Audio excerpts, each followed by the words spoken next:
अब देखिए यहां पर क्वेश्चन नंबर 1 की ओर देखते हैं। क्वेश्चन नंबर 1 में है कि सुमेलित कीजिए। पाणिनि पाणिनि ने कौन सी अष्टाध्यायी की रचना की? और वात्स्यायन ने किसकी थी? कामसूत्र की। चाणक्य ने किसकी? अर्थशास्त्र की। कलहन ने किसकी? रासरंगिणी की। तो इसे आप मिलाइए यहां पर। ए का कौन? 3। ए का 3, बी का 1, सी का 4, डी का 2। इसका सही आंसर ए। आइए यहां पर, उत्खनित प्रमाणों के अनुसार पशुपालन का प्रारंभ हुआ था कब? तो मध्य पाषाण काल में। कृषि एवं पशुपालन के विषय में हमें प्राचीनतम जानकारी मेहरगढ़ से मिलती है, और मेहरगढ़ वर्तमान समय में पाकिस्तान एवं बलूचिस्तान के सीमा पर स्थित है। इतना ही, राजस्थान के बागौर से पशुपालन के प्राचीनतम प्रमाण मिलते हैं। स्टार देकर मेहरगढ़ से कृषि एवं पशुपालन के प्राचीनतम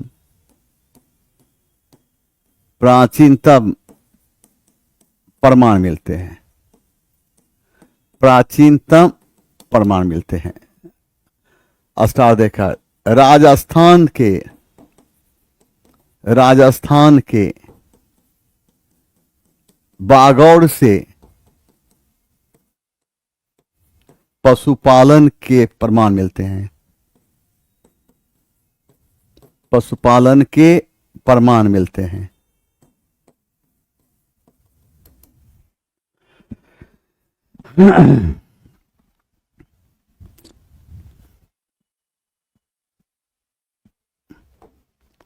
देखिए, सिंधु सभ्यता के बारे में निम्न में से कौन सा कथन असत्य है?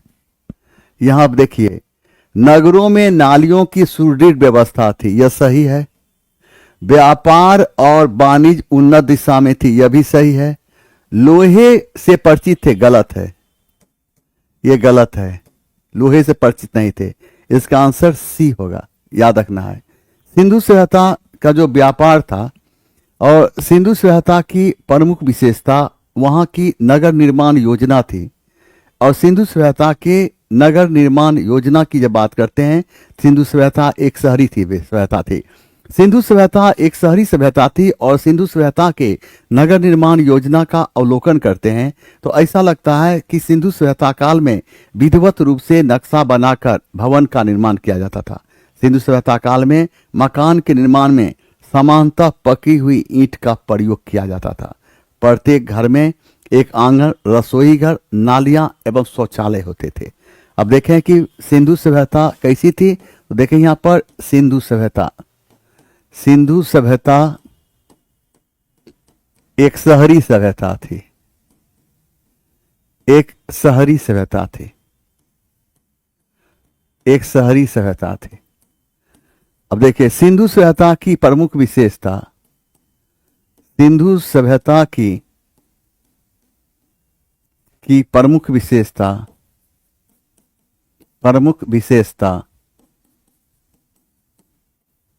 वहां की नगर निर्माण योजना थी। वहां की नगर निर्माण योजना थी। सिंधु सभ्यता कैसी थी? सिंधु सभ्यता एक शहरी सभ्यता थी। सिंधु सभ्यता एक शहरी सभ्यता थी। सिंधु सभ्यता काल में प्रत्येक मकान में क्या होता? प्रत्येक मकान में एक आंगन। प्रत्येक मकान में, सिंधु सभ्यता काल में प्रत्येक मकान में एक आंगन, रसोई घर, नालियां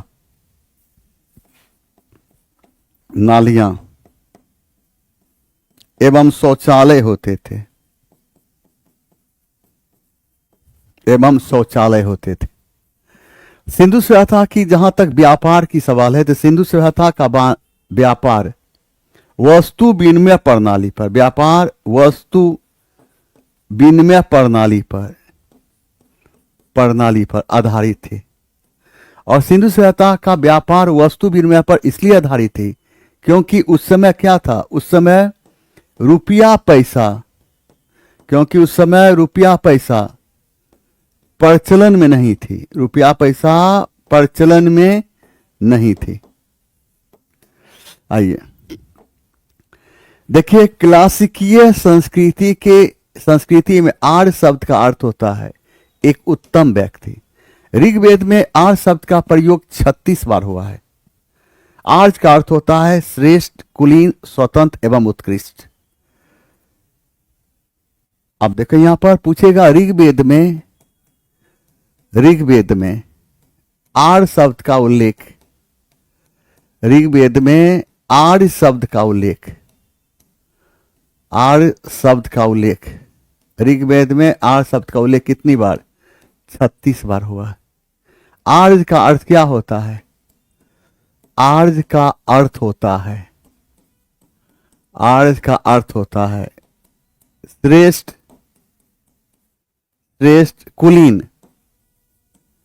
कुलीन, स्वतंत्र एवं उत्कृष्ट।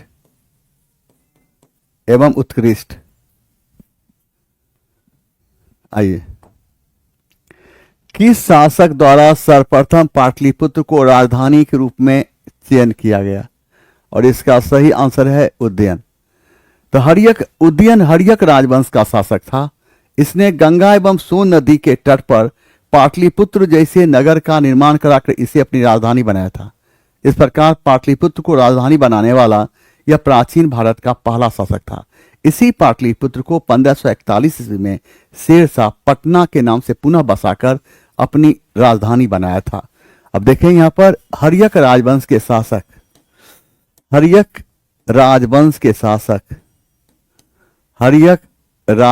शासक उदयन ने गंगा एवं सोन नदी के तट पर पाटलिपुत्र जैसे नगर का निर्माण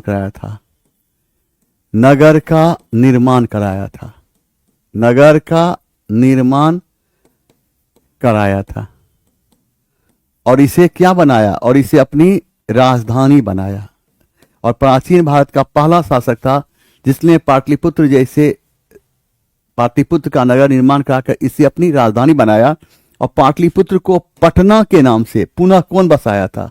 शेरशाह। पाटलिपुत्र को पटना के नाम से पुनः शेरशाह सूरी ने बसाया और क्या बनाया? अपनी राजधानी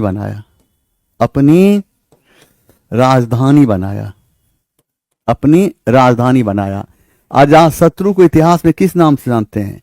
हर्यक राजवंश का था, हर्यक राजवंश। अजातशत्रु को इतिहास में किस नाम जानते हैं? कुनिक के नाम जानते हैं। किस नाम से? कुनिक के नाम जानते हैं। कालाशोक को इतिहास में किस नाम जानते हैं? कालाशोक किस राजवंश का था? तो शिशुनाग राजवंश का शासक था। शिशुनाग राजवंश का शासक था। कालाशोक को इतिहास में क्या कहते हैं? काकवर्ण। इसका अर्थ जिसका रंग काला हो।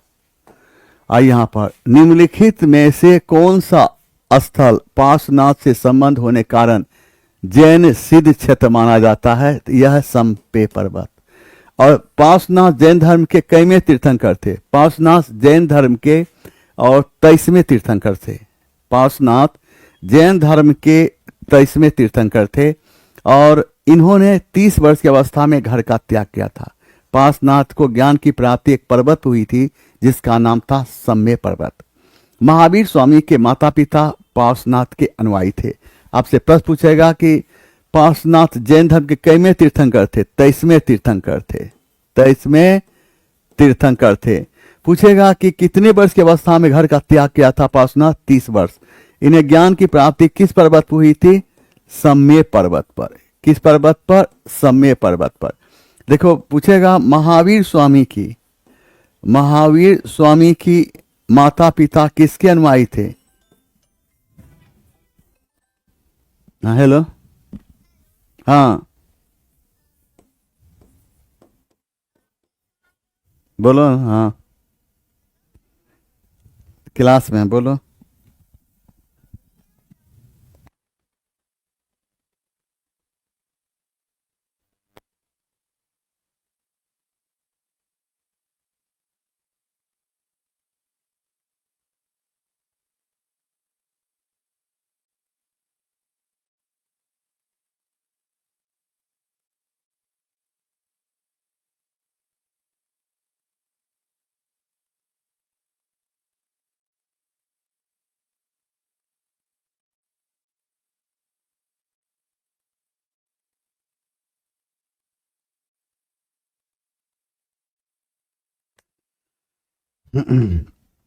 तो महावीर स्वामी के माता पिता किसके अनुयायी थे? तो पार्श्वनाथ के अनुयायी थे। और याद रखना है कि महावीर स्वामी की मृत्यु कहाँ हुई थी? पावापुरी में। कहाँ हुई? पावापुरी में। कितने वर्ष की अवस्था में? तो महावीर स्वामी की मृत्यु 72 वर्ष की अवस्था में। 72 वर्ष की अवस्था कब हुई थी? 468 ईस्वी पूर्व में। कब हुई थी?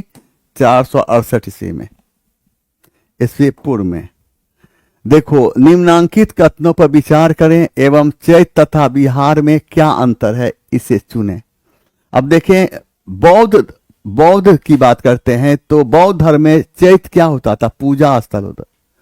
और जबकि बिहार किसको कहा गया? निवास स्थान को। याद रखना है बौद्ध भिक्षु के, देखें यहां पर बौद्ध भिक्षु के पूजा स्थल क्या कहलाता था? चैत कहलाता था। चैत। तो बौद्ध भिक्षु के निवास स्थान क्या कहलाता? निवास स्थान। बौद्ध भिक्षु के निवास स्थान कहलाता था विहार। क्या कहलाता था? विहार। आइए यहां पर, निम्नलिखित में से कौन सिकंदर के साथ भारत नहीं आया था और डायमेकस नहीं आया था? भारत के साथ, सिकंदर के साथ भारत आने वाले इतिहासकारों में कौन कौन शामिल था? नियार्कस, एनोसोक्रिटस एवं अरिस्टोबुलस।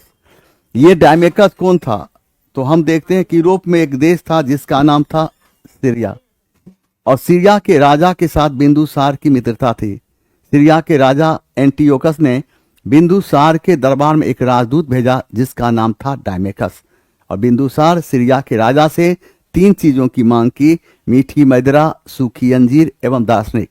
लेकिन इन 3 चीजों में से सीरिया के राजा ने दार्शनिक भेजवाने से साफ इनकार कर दिया और कहा मेरे यहाँ दार्शनिक की खरीद बिक्री नहीं होती। मीठी मदिरा, ये मीठा शराब होता है, पीने वाला चीज। सूखी अंजीर, ये खाने वाला चीज। और दार्शनिक, जो विद्वान होता था, मनोरंजन का काम करता था। आपसे प्रश्न पूछा जाएगा सिकंदर के साथ भारत आने वाले इतिहासकारों में कौन कौन शामिल थे? तो नियार्कस,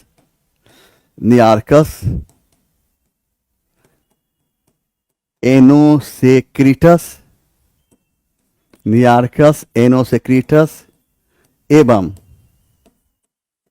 अरिस्टोबुलस।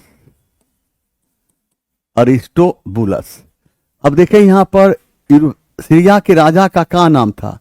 देखिए यहां पर सीरिया के राजा का नाम क्या था? एंटियोकस। सीरिया के राजा एंटियोकस ने बिंदुसार के दरबार में एक राजदूत भेजा, उसका नाम क्या था? डायमेकस। और बिंदुसार सीरिया के राजा से कितने चीजों की मांग की? 3 चीज मांगा था। कौन कौन? तो मीठी मदिरा,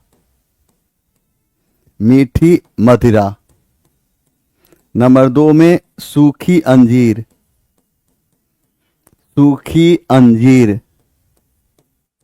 नंबर 3 में दार्शनिक। सीरिया के राजा ने 3 चीजों में से कौन भेजवाने से इनकार कर दिया था? दार्शनिक भेजवाने से इनकार कर दिया था। आइए रज्जु क्या था? तो मौर्य प्रशासन का अधिकारी होता था। और इसका संबंध क्या चीज से था? न्याय से। क्या से? न्याय से। अशोक के तीसरे शिलालेख से पता चलता है उसने युक्तक, राजुक एवं प्रादेशिक नामक अधिकारी की नियुक्ति किया था, जिसका काम था धर्म से संबंधित बात को जनता तक पहुंचाना। याद रखना है, अशोक के तीसरे शिलालेख से, अशोक के तीसरे शिलालेख से पता चलता है कि अशोक ने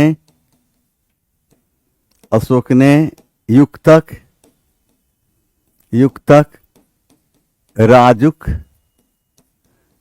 एवं प्रादेशिक नामक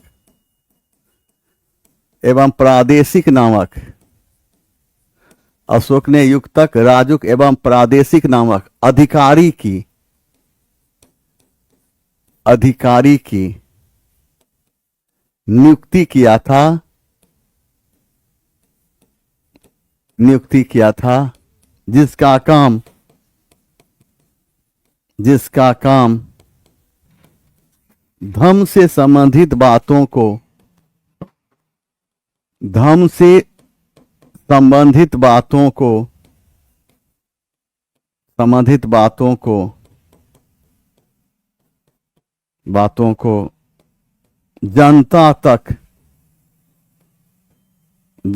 तक पहुंचाना था। धर्म से संबंधित बातों को जनता तक पहुंचाना था।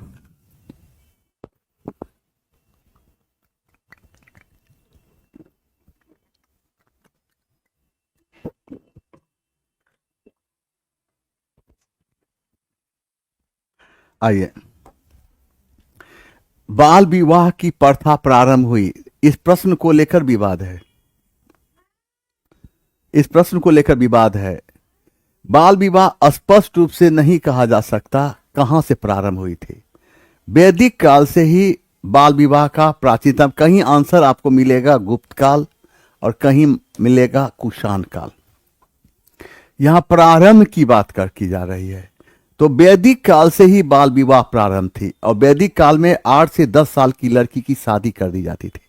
तो वैदिक काल में स्पष्ट रूप से इस बात का उल्लेख मिलता है कि 8 से 10 साल की लड़की को शादी कर दी जाती थी। इसका मतलब है कि वैदिक काल से बाल विवाह प्रचलन में थे। लेकिन कहीं कहीं आपको मिलेगा गुप्त काल और कहीं मिलेगा कुषाण काल। ये गलत है। इस तरह का प्रश्न पूछना नहीं चाहिए। अगर प्रश्न पूछना चाहिए तो फिर कुछ नहीं, हम तो इसका आंसर आपको मिल जाएगा हर जगह, बहुत जगह कुषाण काल और कहीं बहुत जगह मिल जाएगा गुप्त काल। हम देंगे इनमें से कोई नहीं। ऐसा इसलिए देंगे कि क्योंकि वैदिक काल में याद रखना है, वैदिक काल में 8 से 10 साल की लड़कियों की शादी कर दी जाती थी।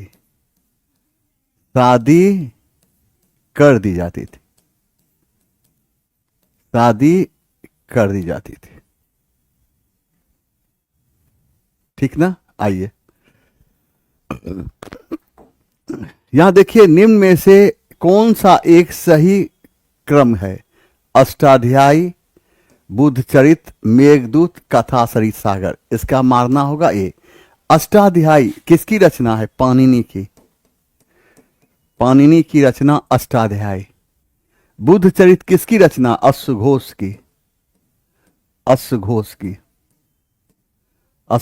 मेघदूत किसकी रचना है? कालिदास। कथा सरित सागर किसकी रचना है?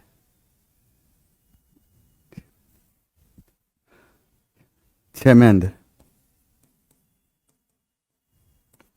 की रचना। और यहां पर 23 से 1 सेकंड रुक जाना है।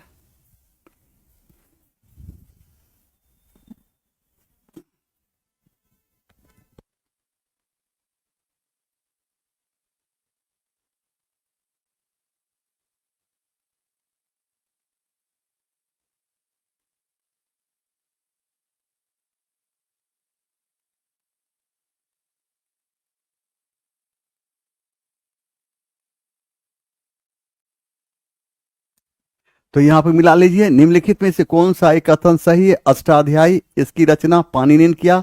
बुद्ध चरित, इसकी रचना बुद्ध चरित की रचना अश्वघोष ने किया। मेघदूत की रचना कालिदास ने किया। कथा सहित सागर की रचना सोमदेव ने किया था। कौन दिया था? सोमदेव ने किया था कथा सरित और ये अष्टाध्यायी जो है व्याकरण की सबसे प्राचीन पुस्तक माना जाती है। व्याकरण की सबसे प्राचीन पुस्तक मानी जाती है। व्याकरण की सबसे प्राचीन पुस्तक मानी। बुद्ध चरित, इसे क्या कहा गया? बुद्ध चरित, इसे कहा गया बौद्ध धर्म का रामायण। इसे कहा गया बौद्ध धर्म का रामायण कहा गया, बौद्ध धर्म का रामायण। आइए, विशाख दत्त के प्राचीन भारतीय नाटक मुद्रा राक्षस की विषय वस्तु क्या है? चंद्रगुप्त मौर्य के समय में राज दरबार की दुर्भिक्षियों के बारे में उल्लेख है। इस याद रखना, विशाख दत्त की रचना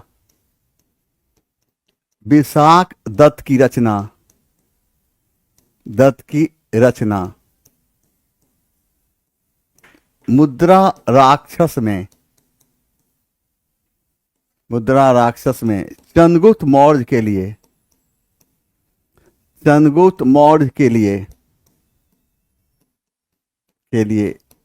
ब्रिसल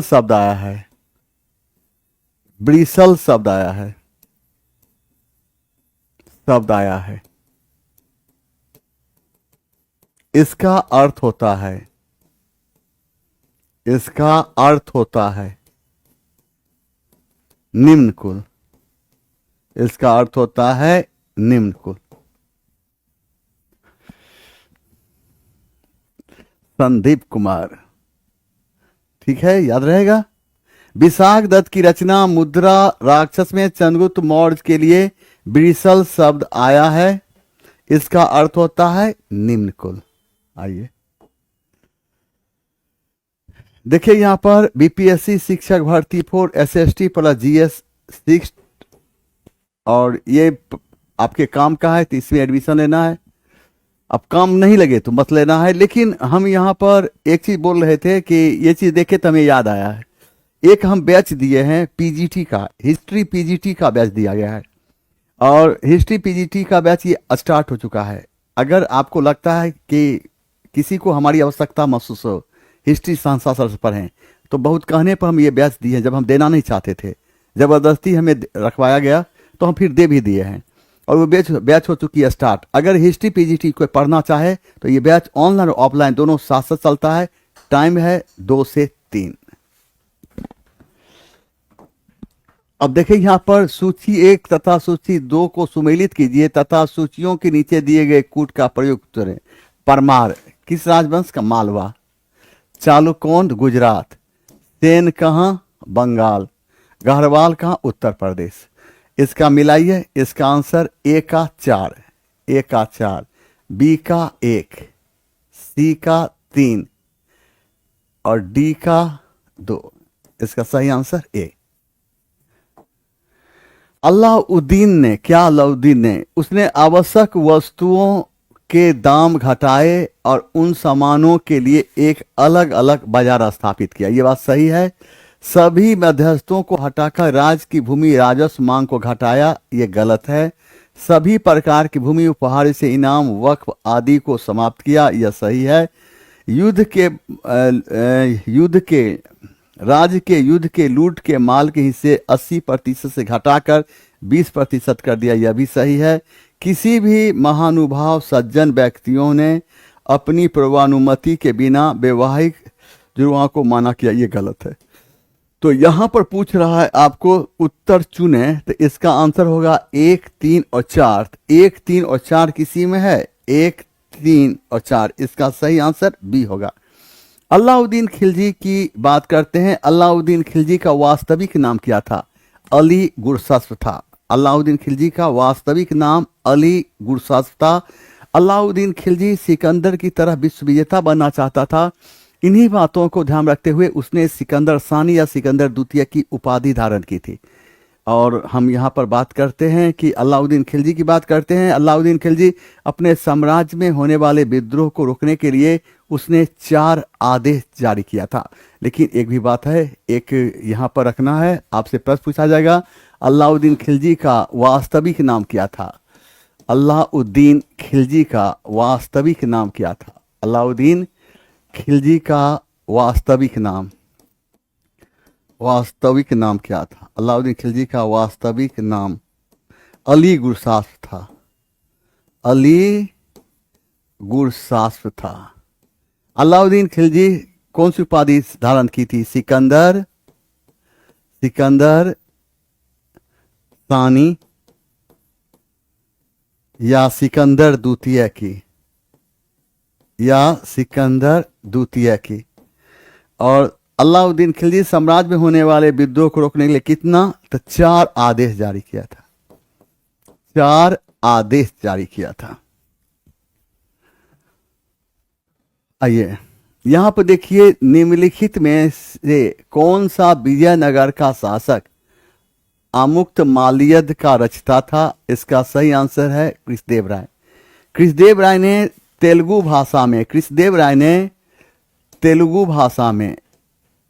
भाषा में आमुक्त माल्यद जैसी पुस्तक की रचना की थी। तो वहीं संस्कृत में जाम्बती कल्याणम जैसी पुस्तक की रचना की थी। बुक्का प्रथम अपने कौन सी उपाधि धारण की थी? वेद मार्ग प्रतिष्ठापक की उपाधि धारण की। बुक्का प्रथम एक दूत कहां भेजा था? तो चीन भेजा था। हरिहर द्वितीय को कहां? तो गोवा विजय का श्रेय दिया जाता है। हरिहर द्वितीय को गोवा विजय का श्रेय दिया जाता है।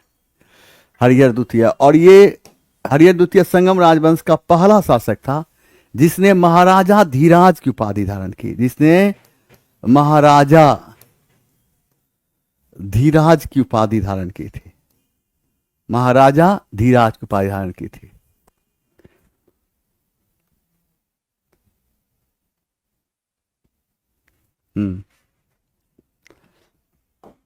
अब यहां देखिए, सभी भक्ति संतों के मध्य एक समान विशेषता थी कि उन्होंने अपनी वाणी को उसी भाषा में लिखा जिसे अनेक भक्त समझते थे।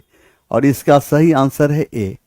भक्ति आंदोलन के संतों ने समानता पर बल दिया एवं जन सामान्य की भाषा में अपना उपदेश दिया था।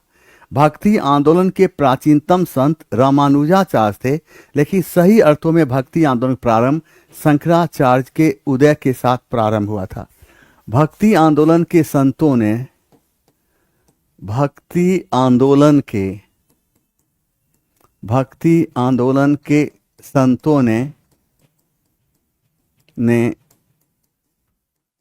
समानता पर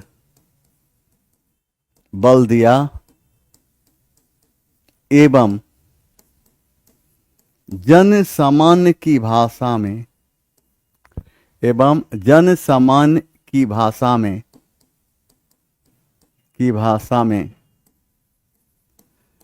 अपना उपदेश दिया था। भक्ति आंदोलन के प्राचीनतम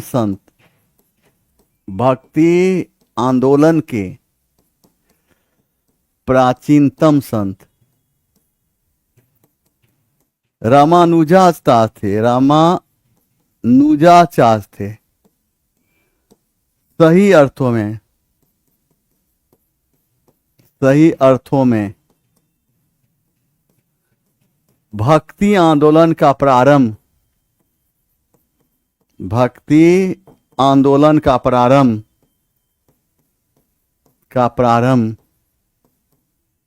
शंकराचार्य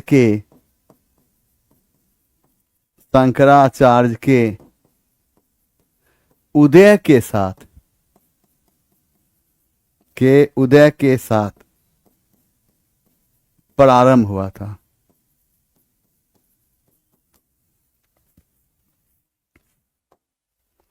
देखिए, मुगल महान की मनसब प्रथा में सभी पब्लिक सेवाएं आती थी सिवाय एक को। वह अब्बाद कौन है? न्यायिक प्रशासन को छोड़कर।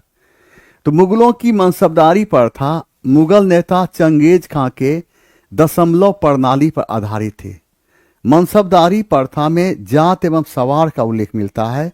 जात से व्यक्ति के पद का बोध होता है और सवार से उसके द्वारा रखे जाने वाले घोड़े की संख्या का बोध होता है।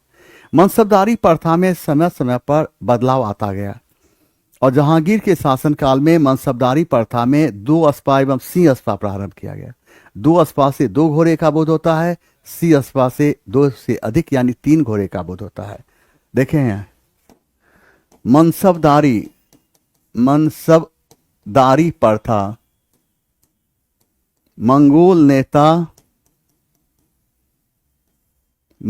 नेता चंगेज खां के दशमलव प्रणाली पर आधारित थी।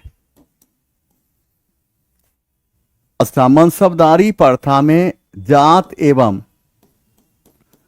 सवार का उल्लेख मिलता है। जात से व्यक्ति के पद का बोध होता है, सवार से उसके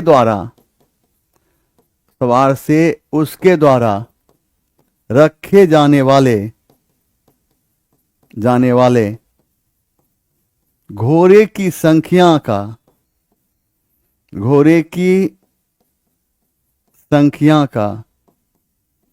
बोध होता है।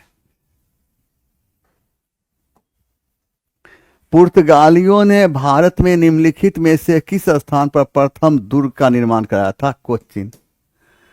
पुर्तगालियों ने भारत में अपनी पहली व्यापारी कोठी कहां लगाई थी? कोच्चिन में। ये केरल पड़ता है।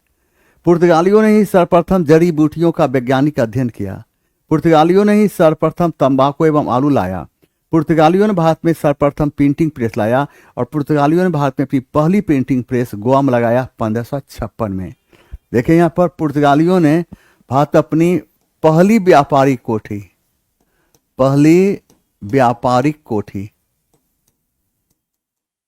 कहां लगाया? कोच्चिन में। ये कहां है? केरल में। क्या किया था? कौन 2 फसल लाया था? तंबाकू एवं आलू लाया था। और क्या किया था? पुर्तगालियों ने जड़ी बूटियों का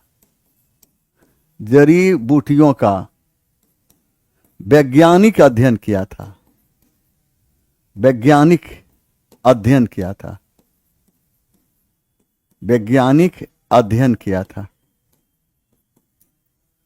पुर्तगालियों ने अपनी प्रिंटिंग प्रेस, पुर्तगाल भारत में क्या लाया था? प्रिंटिंग प्रेस लाया था। और प्रिंटिंग प्रेस कहां लगाया था? गोवा में लाया था। कहां? गोवा। और याद रखने, ये गोवा में लगाया, कब लगाया था? 1556 ईस्वी में। निम्नलिखित में से वे 3 लोग कौन हैं जो 1857 के युद्धों में अंग्रेजों के विरुद्ध लड़े थे? कुंवर सिंह, टाटिया टोपे, नाना शाह, मौलवी अहमदुल्ला। 1 2 3 4 1 2 3 4। ठीक है, आइए। निम्नलिखित में किस वर्ग को सर्वप्रथम पश्चिमी सभ्यता से प्रभावित किया? तो किसको? तो पश्चिमी शिक्षित मध्यम वर्ग। पश्चिमी सभ्यता प्रभावित किया। याद रखना है, इसी का देन था भारत में अंग्रेजी शिक्षा। लॉर्ड विलियम बेंटिंग के समय में मैकाले की सिफारिश पर अंग्रेजी को शिक्षा का माध्यम बनाया गया था। ये शिक्षा, पश्चिमी जो शिक्षा है, ये इंग्लिश पश्चिमी सभ्यता को लाया। तो लॉर्ड विलियम बेंटिंग समय में मैकाले के सिफारिश पर अंग्रेजी को शिक्षा का माध्यम बनाया गया और अंग्रेजी को शिक्षा का माध्यम 1835 में बनाया गया था। लॉर्ड विलियम बेंटिंग के समय में, लॉर्ड विलियम बेंटिंग के समय में किसके? मैकाले की सिफारिश पर अंग्रेजी को शिक्षा अंग्रेजी को शिक्षा का माध्यम बनाया गया। शिक्षा का माध्यम बनाया गया। अंग्रेजी को शिक्षा का माध्यम कब बनाया गया था? 1835 ईस्वी में। देखिए देखो, मैं किसने कहा था कि कांग्रेस पतन के लिए लड़खड़ा रही है? मेरी सबसे बड़ी अभिलाषा जब तक मैं भारत में हूं, कांग्रेस की शांतिपूर्ण समाप्ति में सहायता करूं। और ये कहा था कर्जन। यहां पर लॉर्ड डफरिन क्या कहा था? कांग्रेस अल्पमत का प्रतिनिधित्व करती है। हैमिल्टन कौन था? चिकित्सक था।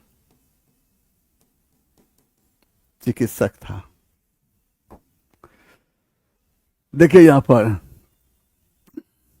निम्नलिखित उद्धरण किसने लिखा? मैं कांग्रेस को कहता हूं कि इसके लक्ष्य गलत हैं। जिस भावना से यह उनके प्राप्ति की दिशा में अग्रसर है, उस भावना में सच्चाई नहीं है। इसने जो तरीके अख्तियार किए हैं वे तरीके ठीक नहीं है। संक्षेप में अभी हमारी नेतृत्व अंधों के द्वारा किया जा रहा है। अगर वे अंधे नहीं हैं तो कम से कम एक आंख के अवश्य हैं। ये कौन कहा था? अरविंद घोष ने कहा था। कौन कहा था? अरविंद घोष ने कहा था। लाला लाजपत राय को क्या कहते हैं? इन्हें पंजाब केसरी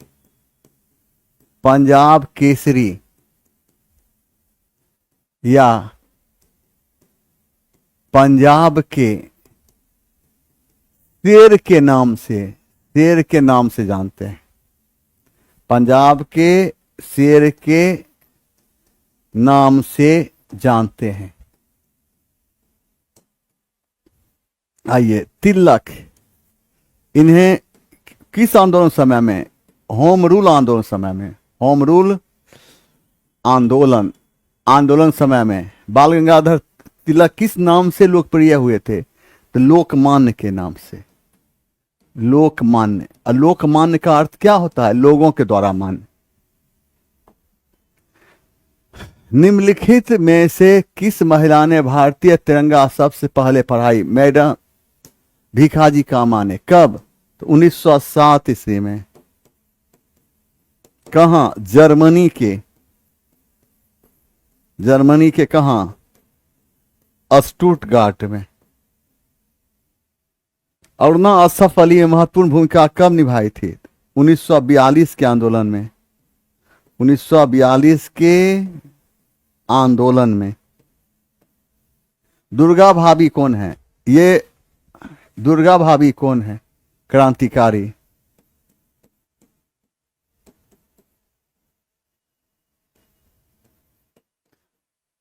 भगवती चरण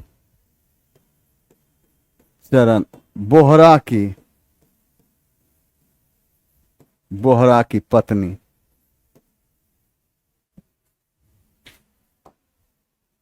भारतीय स्वतंत्रता संग्राम में सहायता हेतु निम्नलिखित में से कौन से संगठन की स्थापना भारत के बाहर नहीं की गई थी? और इसका सही आंसर है क्या? इसका हिंदुस्तान समाजवादी गणतंत्र। इसकी स्थापना कब हुई थी? 1928 ईस्वी में। कहां हुई थी? दिल्ली में। इंडिया हाउस की स्थापना कहां हुई थी? लंदन में। कब हुई थी? तो 1905 ईस्वी में। कौन किया था? श्याम जी कृष्ण वर्मा ने।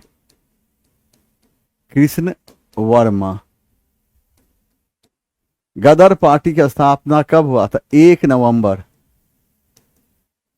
1913। कहां? अमेरिका के सैन फ्रांसिस्को में।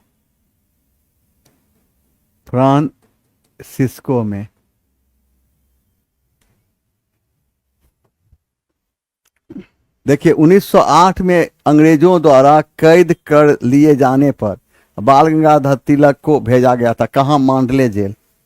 और बाल गंगाधर तिलक ने और जेल में कौन सी पुस्तक की रचना की? गीता रहस्य जैसी पुस्तक की रचना की थी। और बहादुर शाह जफर को बंदी बनाकर कहां भेज दिया गया था? 1857 के विद्रोह के समय बहादुर शाह जफर को, बहादुर शाह जफर को बंदी बनाकर कहां भेज दिया गया था? रंगून भेज दिया गया था। निम्नलिखित में से कौन कांग्रेस के आधिकारिक इतिहास के रचना है? तो कौन? पट्टाभी सीतारामैया। राजगोपालाचारी कौन सी योजना प्रारंभ किया था? राजगोपालाचार्य ने 1944 ईस्वी में। इसका उद्देश्य क्या था? कांग्रेस एवं मुस्लिम लीग के बीच के गतिरोध को, राजनीतिक गतिरोध को दूर करना। उद्देश्य क्या था? उद्देश्य यानी राजगोपालाचारी ने 1944 ईस्वी में जो योजना प्रस्तुत की, इसे हम राजगोपालाचारी योजना का नाम जानते हैं। इस योजना का उद्देश्य क्या था? कांग्रेस एवं मुस्लिम लीग के बीच के राजनैतिक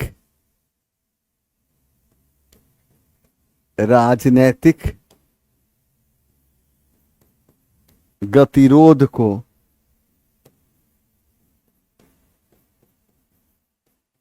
समाप्त करना। देश की आजादी के समय कांग्रेस के अध्यक्ष कौन थे? जेबी कृपलानी, याद रखना है।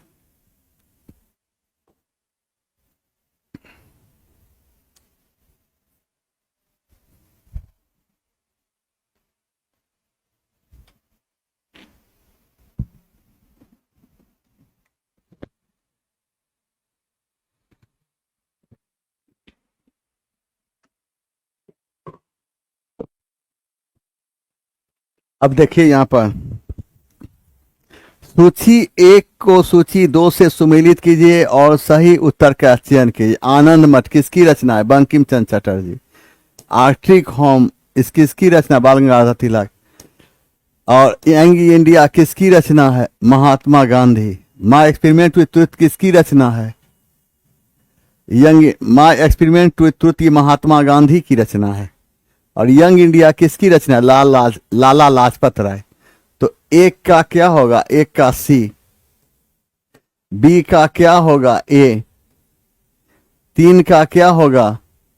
बी। 4 का क्या होगा? डी। सी। मैं एक समाजवादी और गणतंत्रवादी हूं और मुझे राजाओं और राजकुमारों में विश्वास नहीं है। यह वक्तव्य संबंधित है जवाहरलाल नेहरू से। यानी आचार्य नरेंद्र देव यानी समाजवादी, देखिए यहां पर प्रांतीय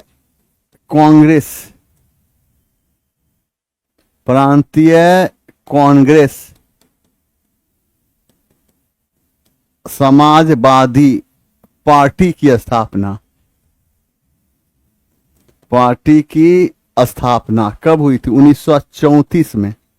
कहां हुई थी? पटना में, ठीक ना। और इसके अध्यक्ष कौन कौन इसका स्थापना किया था? नरेंद्र देव। और ये नरेंद्र देव और कौन किया था? जयप्रकाश नारायण।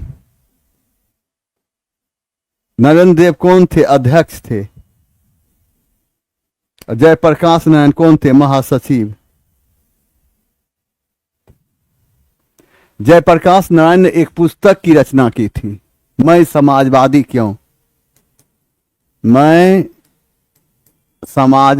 क्यों। इस पुस्तक की रचना कौन किया था? जयप्रकाश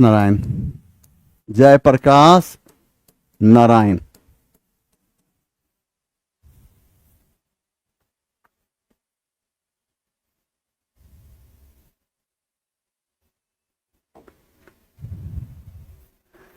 कौन से यूरोपीय देशों में भौगोलिक खोज प्रारंभ की जिससे अमेरिका, एशिया और अफ्रीका का औपनिवेशीकरण प्राप्त हुआ था? यह है पुर्तगाल और स्पेन।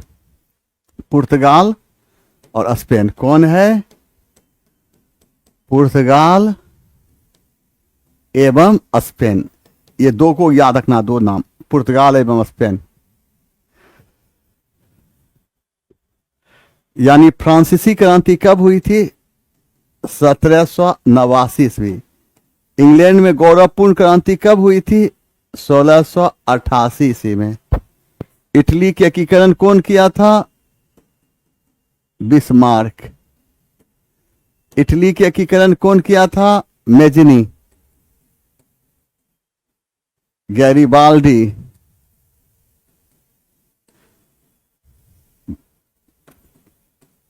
काउंट द काबुल किया था।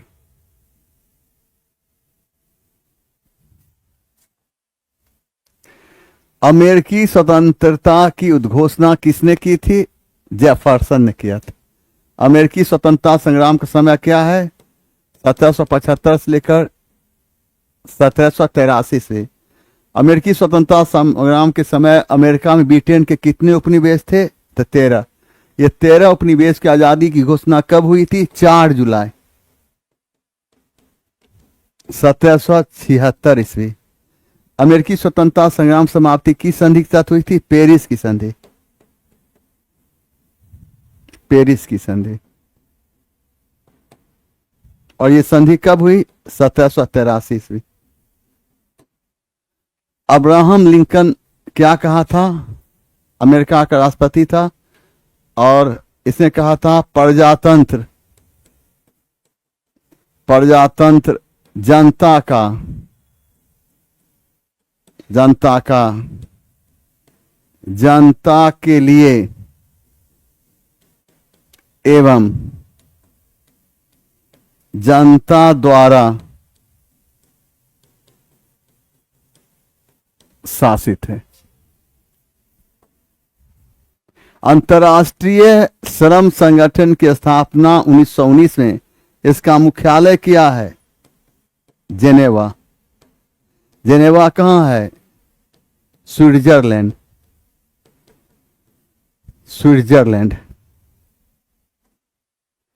ब्रिटिश शासन के दौरान कौन सी घटना भारत में कपास उत्पादन में वृद्धि का मुख्य? अमेरिकी गृह युद्ध। अमेरिकी गृह युद्ध का समय क्या है? 1861 से 1865 ईस्वी। और याद रखना आयरिश युद्ध का क्या समय है? 1919 से 1921 ईस्वी। और उसी क्रांति का समय क्या है? 1917 ईस्वी। उस अमेरिकी नागरिक आंदोलन कार्यकर्ता का नाम क्या है जिन्होंने प्रसिद्ध भाषण आई हैव ए ड्रीम दिया था? यह कौन दिया था? 23 से। इसका प्रश्न का जवाब दें।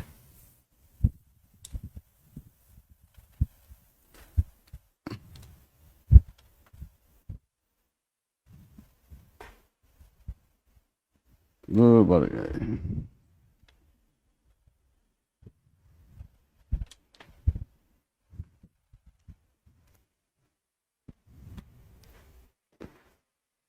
उस अमेरिकी नागरिक आंदोलन कार्यकर्ता का नाम क्या जिन्होंने प्रसिद्ध भाषण आई हैव ए ड्रीम नाम दिया? उसका नाम था Martin Luther king.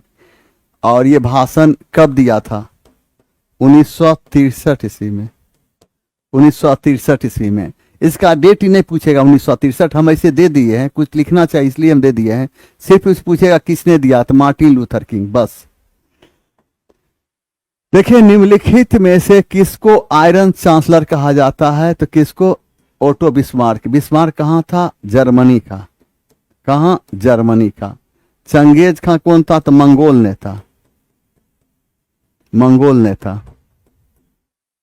Adolf Hitler कहाँ का था? जर्मनी का। जर्मनी का। ऐसे जर्मनी का चांसलर कब बनाया गया? 1933 में। अपने पद पर कब रहा? 1945 ईस्वी तक। श्वेत ऑस्ट्रेलियाई नीति कब समाप्त हुई थी? 1973 में। कब? 1973 ईस्वी में। पूछेगा कि श्वेत नीति का संबंध कहां से है? श्वेत नीति। श्वेत नीति के समय का ऑस्ट्रेलिया से, ऑस्ट्रेलिया से। धीरज नारायण को हटाकर सीताब राय कंपनी बिहार का नायब दीवान बनाया गया। कब? 1767 में। बंगाल का नायब दीवान किसको बनाया गया था? मोहम्मद रजा खां को। बंगाल का नायब दीवान बनाया गया था मोहम्मद रजा खां को।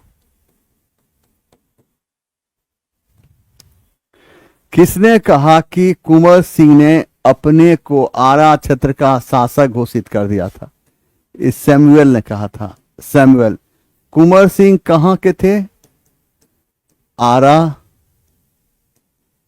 जगदीशपुर, आरा जगदीशपुर। और आरा जगदीशपुर के बिहार के विद्रोह को दबाने से किसको?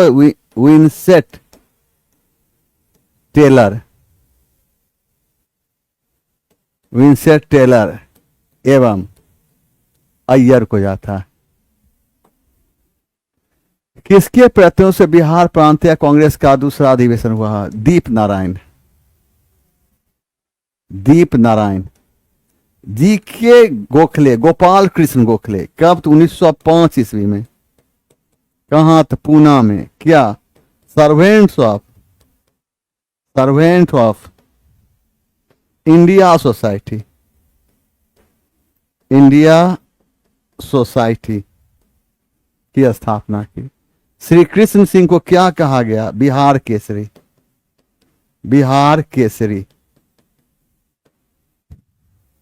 बिहार के पहले मुख्यमंत्री। 12 दिसंबर 1911 को किस ब्रिटिश राजा ने बंगाल से पृथक कर बिहार उड़ीसा सम्मिलित प्रांत के गठन की घोषणा की?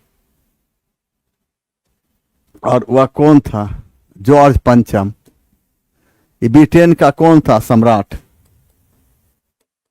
इसकी रानी का नाम क्या था? रानी का नाम था मेरी। इसके स्वागत के लिए दिल्ली दरबार लगा था। कहां? दिल्ली दरबार। दरबार कब लगा था? 1911 ईस्वी में। ब्रिटेन की महारानी एलिजाबेथ प्रथम ने ईस्ट इंडिया कंपनी को, ईस्ट इंडिया कंपनी को पूर्वी देशों के साथ व्यापार करने की अनुमति प्रदान की थी। अनुमति प्रदान की थी।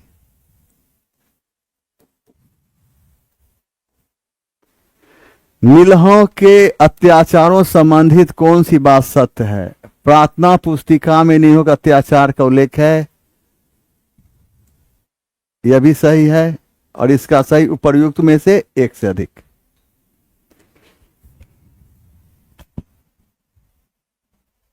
क्या है? प्रीतम कुमार साहब कैसे हैं?